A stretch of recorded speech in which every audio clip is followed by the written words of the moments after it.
amigos, professor César Baldão, vamos lá para mais uma aula. Hoje falaremos sobre a educação superior, tá? Da educação superior. Para que serve a educação superior?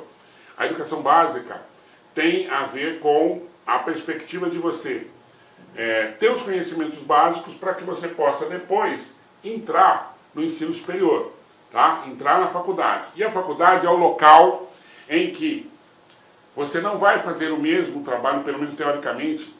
Ela não pode ser um supletivo de ensino superior. A faculdade, a academia, ela tem que ser um lugar em que você vai aprender coisas novas, mas mais do que tudo, desenvolver atitudes novas, desenvolver outras perspectivas, outras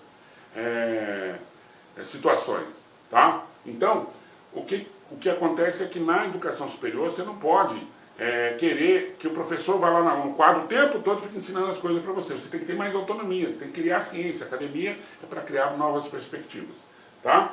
Então vamos ver agora então artigo 43 da educação superior, que diz que a educação superior tem por finalidade estimular a criação cultural e o desenvolvimento do espírito científico e do pensamento reflexivo. Se no ensino do ensino médio, tá? Se no ensino médio a gente tem a perspectiva de preparar o aluno para o ensino superior, ou seja, dar as bases para que ele tenha a condição de depois fazer essa perspectiva da reflexão do espírito científico, na educação superior você tem que deixar o espírito do ensino médio para trás, né? Então o espírito do ensino médio fica para lá e agora o aluno tem que mostrar que ele é autônomo, que ele pode criar perspectiva científica. Senão, o que vai acontecer é você criar um aluno formado para ser um aluno supletivo de ensino superior. Ou seja, você vai dar aula para ele como se você desse aula para ele no ensino médio. Isso não pode acontecer mais, tá? 2.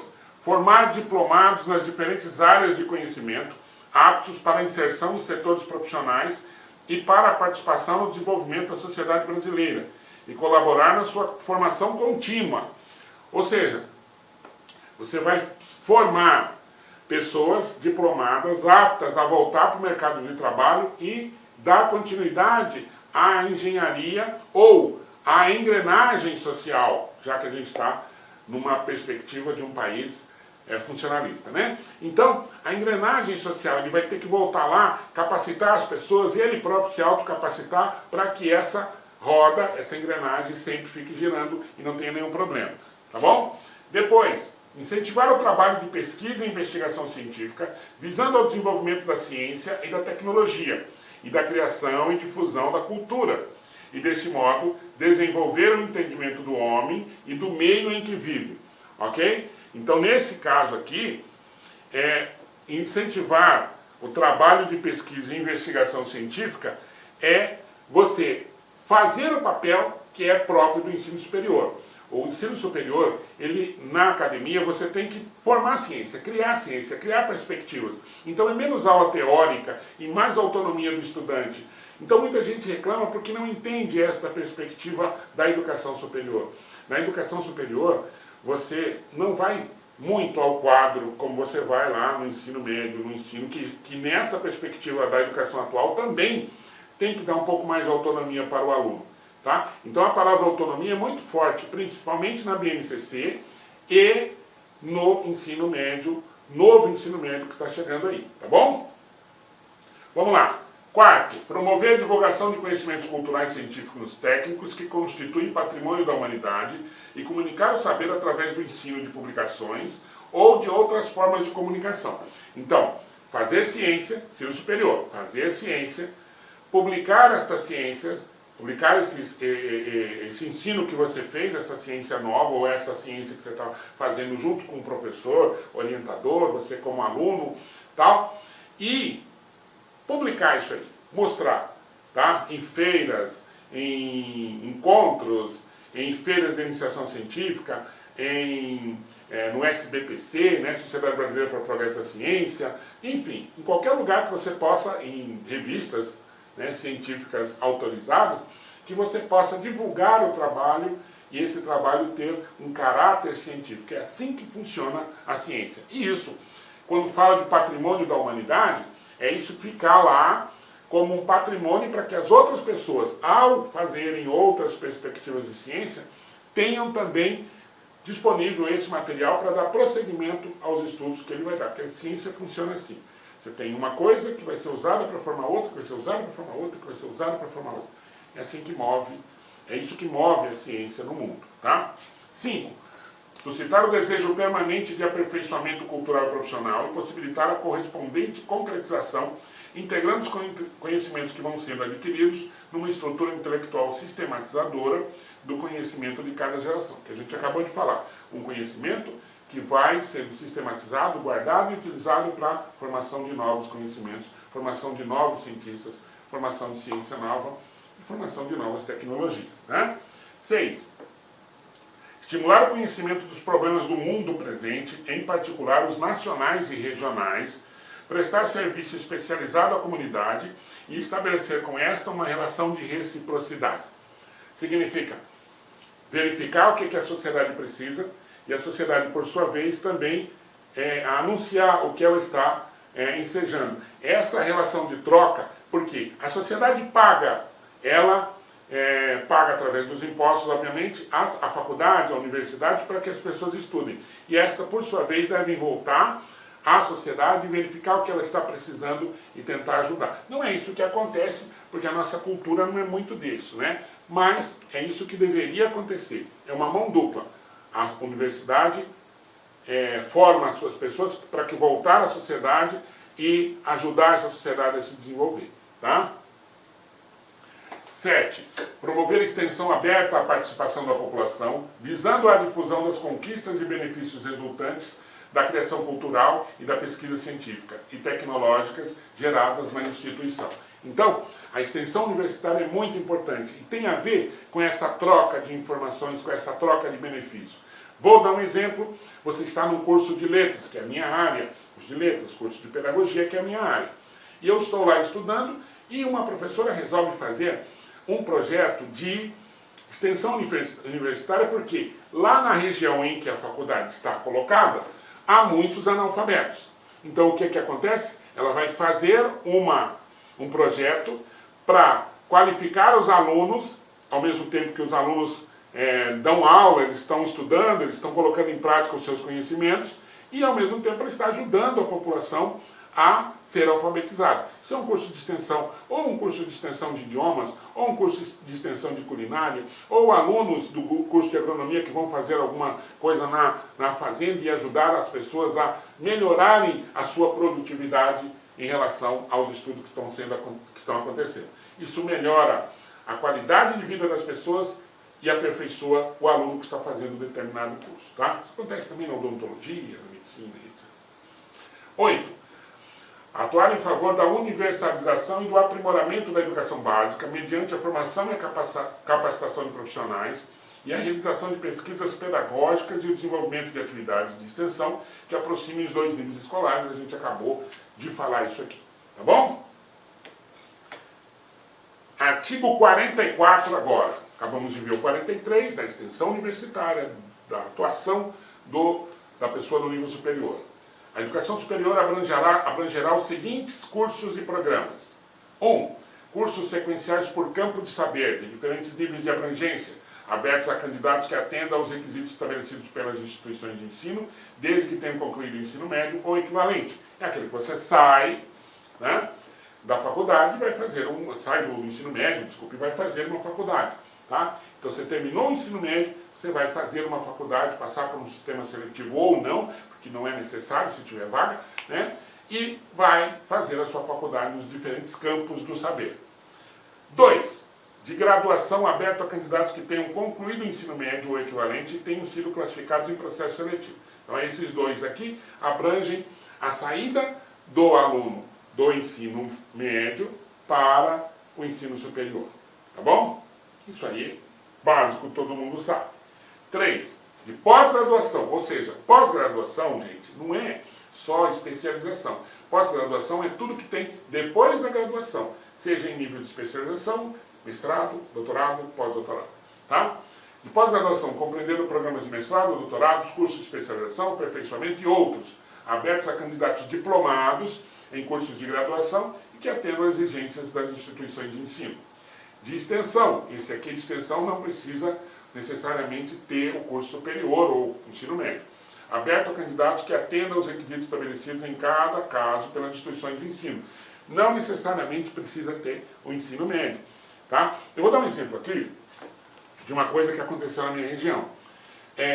Um candidato que só tinha o 5º ano, mas ele era mestre em consertar motosserra. Então abriu-se um curso de extensão para consertos de motosserra. E esse candidato pode fazer, porque ele já era expert em motosserra, ele foi só aprimorar, conhecer novos métodos, novas perspectivas, novas tecnologias que abrangiam o conserto de motosserra. Tá? Parágrafo 1º. O resultado do processo seletivo referido no inciso 2, que é aquele do vestibular, do caput desse artigo, será tornado público pela instituição de ensino superior, sendo obrigatórios a divulgação da relação nominal dos classificados, a respectiva ordem de classificação e o cronograma das chamadas para matrícula, de acordo com os critérios para preenchimento de vagas constantes no edital, assegurando o direito do candidato, classificado ou não, a ter acesso às suas notas ou indicadores de desempenho em provas, exames e mais atividades da seleção e a sua posição na ordem de classificação de todos os candidatos.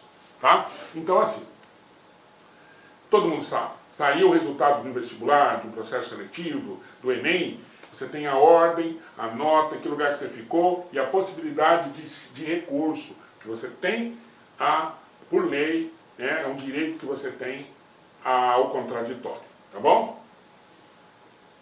Parágrafo 2º e o parágrafo 3º, que são os últimos.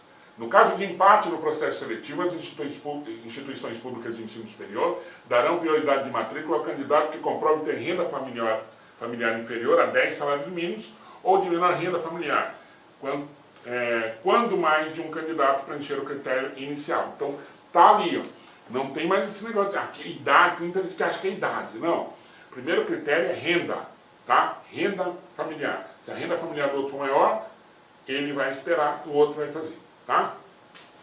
Terceiro, o processo seletivo referido no inciso 2 considerará as competências e as habilidades definidas na base comum curricular. Então, ó, o processo do inciso 2, que é o do vestibular lá, o do processo seletivo, tem base, tem como fundamento a base nacional comum curricular, porque é um negócio para todo mundo. Então, eu não posso colocar uma coisa regional no Enem, beneficiando um e não beneficiando o outro. Então as matérias têm que ser de base comum, todo mundo estuda aquilo e aquilo vai cair no processo seletivo.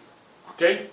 Então vamos para o artigo 45, tá? Da educação superior. Então a educação superior será ministrada em instituições de ensino superior, públicas ou privadas, com variados graus de abrangência ou especialização. Isso, né, não precisa nem comentar, não é verdade? Não, a educação superior vai ser no ensino médio, na escola do ensino médio. Não.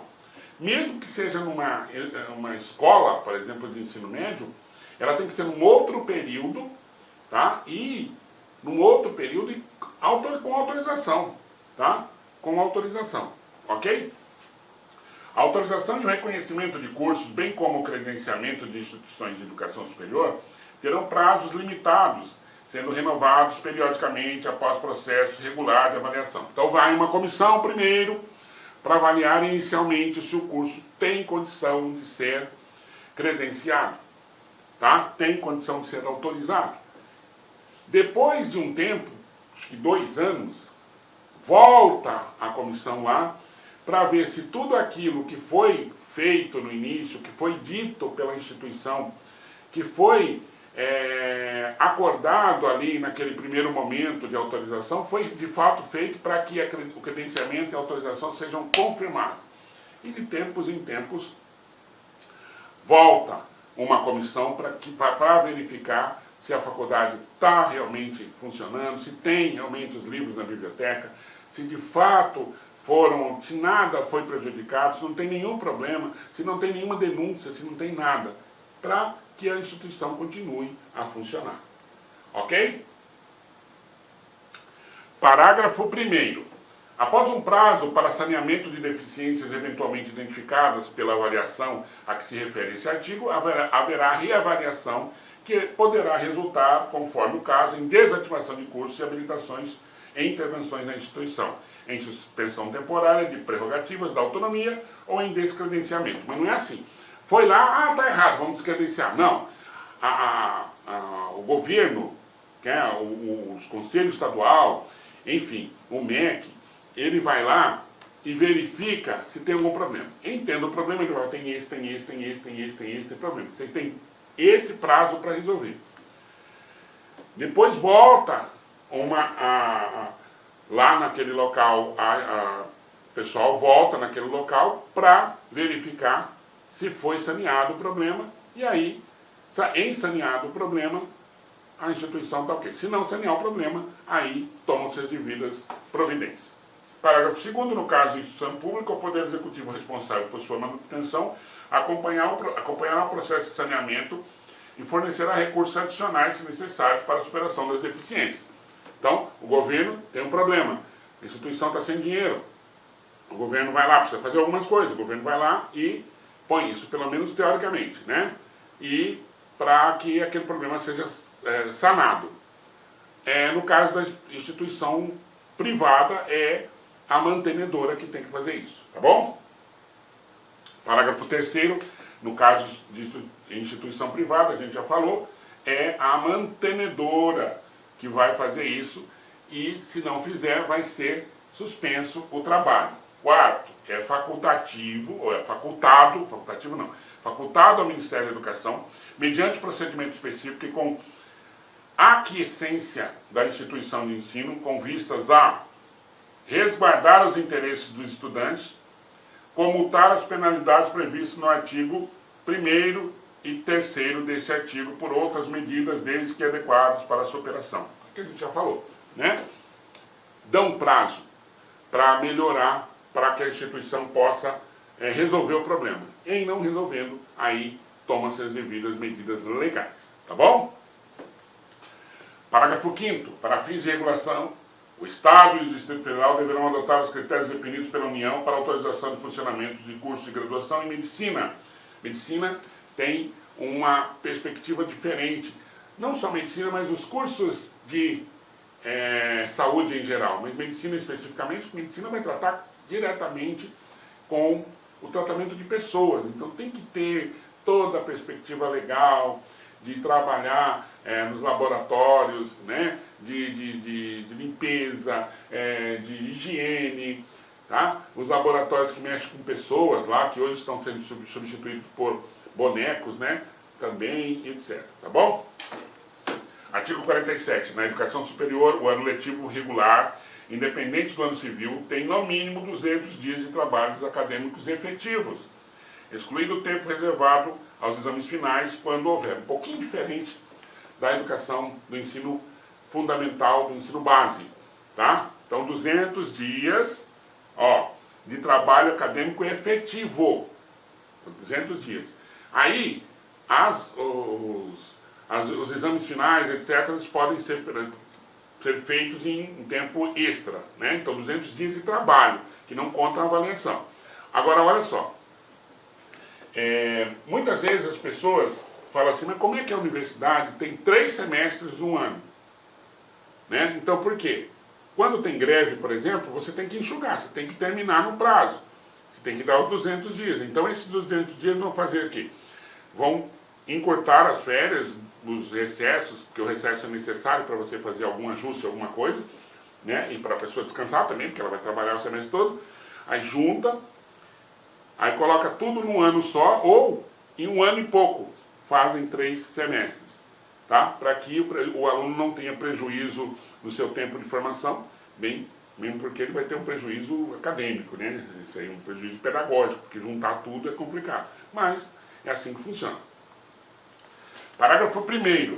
As instituições informarão aos interessados, antes de cada período letivo, os programas dos cursos e demais componentes curriculares, sua duração, requisitos, qualificação dos professores, recursos disponíveis e critérios de avaliação, obrigando-se a cumprir as respectivas condições e publicação, e a publicação deve ser feita sendo as 3 primeiras formas concomitantemente. Então, Formarão os interessados antes de cada período letivo os programas de curso e demais componentes. Então, na faculdade é assim, você tem que publicar antes, hoje nas plataformas, os programas, tá, as disciplinas, aquele negócio todo que vai ser, para o aluno ficar sabendo como é que vai ser.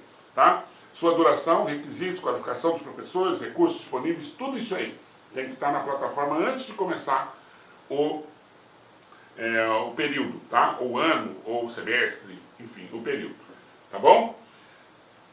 Primeiro, em página específica na internet, já falamos. Obedecido o seguinte: toda publicação que se refere a esta lei deve ter como título grade e corpo docente. Então tem que ter isso aqui, está na lei, ó, grade e corpo docente. Nem sempre é atendido isso aí, mas está na lei, tá? B. A página principal da instituição de ensino superior, bem como a página da oferta de seus cursos aos ingressantes sobre a forma de vestibulares, processo seletivo e outras com a mesma finalidade, deve conter a ligação deste com a página específica prevista nesse inciso. Ou seja, na página da internet tem que estar todas essas informações e uma atrelada à outra. Então, se o curso é de letras, tem que estar lá o vestibular de letras, aí o cara abre no vestibular de letras, vai estar lá o corpo docente, as informações totais a respeito daquele curso. Curso de medicina, mesma coisa, curso de engenharia, mesma coisa, tá? Tudo certinho, isso está na lei. Grade e corpo docente, tá? Junto, então tá, curso de medicina, ofertas, tantas vagas, tá, aí tá lá especificamente grade e corpo docente. Tem a grade, qual o corpo docente, qual a formação, etc. O aluno tem que saber disso, tá? Letra C. Vamos lá. Caso a instituição de ensino superior não possua sítio eletrônico, ou seja, não possua página eletrônica, deve criar página específica para a divulgação das informações de que trata esta lei. A página específica deve conter a data completa da sua última atualização. Então tem que ser tudo dentro dos conformes, hoje, já buscando essa perspectiva das novas tecnologias. Vejam que isso aqui foi incluído em 2015, tá? E isso, claro, fazendo uma adaptação para as novas tecnologias, com os sites, com tudo isso aí. Tá? Então, se tem o site, você vai colocar lá no site, vai deixar lá, vai colocar as informações para que a pessoa possa ler e ter essa informação. 2. Em toda a propaganda eletrônica da instituição de ensino superior, por meio de ligação para a página referida no inciso. Em toda a propaganda eletrônica da instituição de ensino superior, por meio de ligação. Então, tudo que você vai fazer, tudo, está lá dentro da página da internet. Tudo tem que estar interligado. Ou seja, tem que haver uma facilidade para que as informações sejam interligadas, para que o aluno não se perca nessas informações. Então eu tenho que ter item por item caracterizado, o menu certinho para o cara voltar, etc. Tá? Em local visível da instituição de ensino superior e de fácil acesso público. Hoje as instituições elas têm uma página própria da internet para fazer isso. Tá? A página da instituição, que é para melhorar, facilitar, e o próprio MEC, quando vai lá para autorizar o curso, ele já faz isso, ele já indica isso para que a pessoa faça, para não ter problema.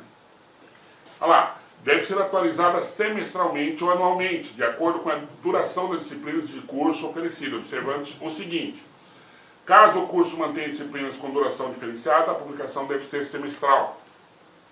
O que é isso? Eu tenho uma grade aqui e uma grade diferente na outra. Tem que ser atualizar, obviamente, porque tem outra grade, então isso tem que ser feito periodicamente. A publicação deve ser feita até um mês antes do início das aulas. Isso é importante. Antes das aulas, o aluno tem que ter um mês para ele poder ter as informações antes de começar a aula. Por quê? Para fazer algum ajuste, para fazer alguma reivindicação, etc. Tá? Caso haja mudança na grade do curso ou no corpo docente até o início das aulas, os alunos devem ser comunicados sobre as alterações. Então, durante aquele mês que o aluno precisa ter, mudou alguma coisa, o aluno precisa ficar sabendo. Aí, através de e-mail, através, hoje, das mídias sociais, enfim. Deve ser atualizada semestralmente ou anualmente, de acordo com a duração das disciplinas de cada curso oferecido, observando o seguinte. É o 5. Já foi.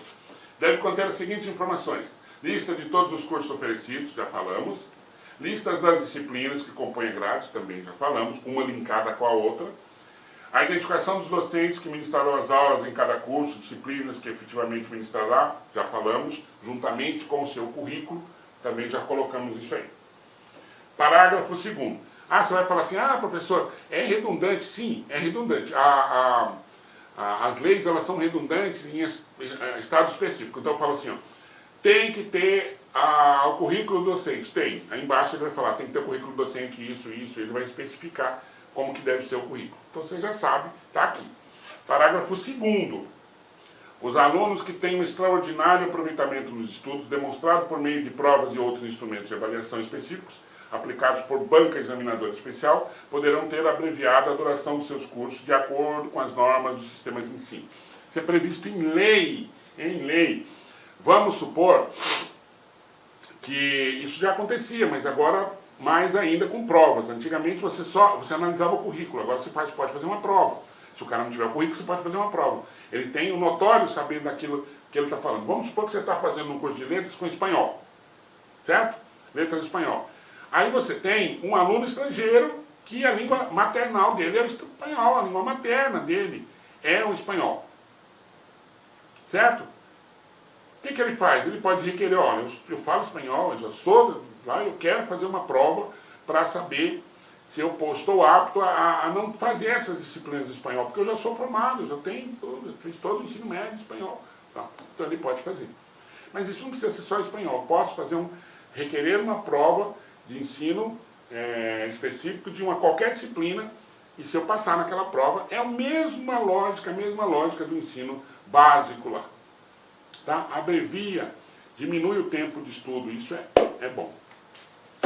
Parágrafo 3º. É obrigatória a frequência de alunos e professores, salvo nos programas de educação à distância. É óbvio, né? Ensino presencial, o aluno tem que ter aquele 70% de presença lá, que está colocado na lei. Parágrafo 4º. As instituições de educação superior oferecerão, no período noturno, cursos de graduação nos mesmos padrões de qualidade mantidos no período diurno.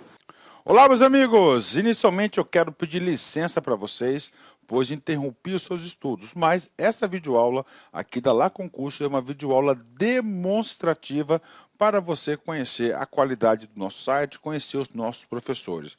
Eu quero passar um recado para você. Se você quer continuar a assistir o restante dessa videoaula, você quer fazer um dos nossos cursos específicos para a Prefeitura de Lucas do Rio Verde, então clique aqui embaixo e converse com um dos nossos atendentes. Atenção, os nossos cursos, nós temos 8, 9 cursos a partir de R$20. É isso mesmo, né? Professor, quais são os cursos da Lá Concurso? Olha aqui. Temos 3 conhecimentos básicos, né? Um para fundamental, médio e superior. Todos eles, a partir são 10 parcelas de R$20. Tá? Curso aí para técnico administrativo educacional, área da secretaria, 10 de 35. Ajudante administrativo, 10 de 35. Fiscal de postura, 10 de 35. Fiscal de tributos, 10 de 35. E, claro, a nossa cereja do bolo, professor de pedagogia, 10 de 35. Inclusive, a nossa professora titular aqui da Lá Concursos, para quem não conhece a Lá Concurso é uma empresa cuiabana.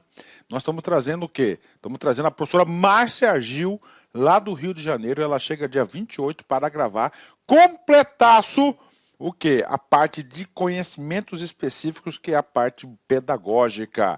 Tá certo, meus amigos? Então venha estudar conosco aqui na Lá Concurso, que eu tenho certeza que você não vai se arrepender e vai ficar fã de carteirinha do nosso site. Um forte abraço, fique com Deus. Tchau, tchau.